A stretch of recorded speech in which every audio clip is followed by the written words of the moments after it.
this quilt. I think that's, and it's just really good for integrating just that whole support system. That's really amazing.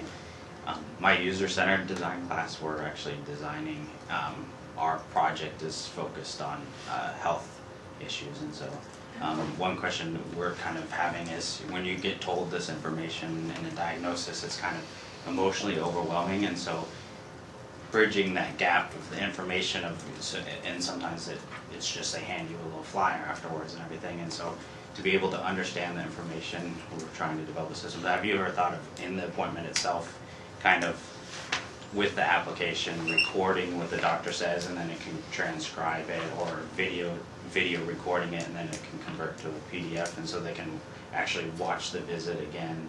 So our next grant proposal that's being reviewed in a month, everybody thinks happy thoughts, is exactly that, focusing really on that clinic visit issue of how, like you said, about patients being overwhelmed with that information, not being able to understand it afterwards, providing a mechanism for them to be able to record that and come back to it later.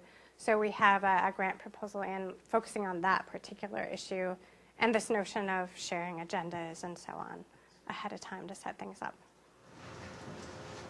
I had a question about the also the thank you aspect of the online application.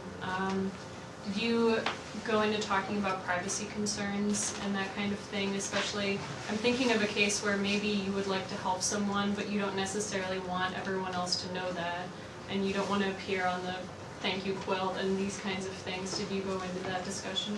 Yeah, so the question was about privacy settings, especially around this notion of the thank you quilt. So privacy was really kind of at the heart of some of Meredith's dissertation work, which is obviously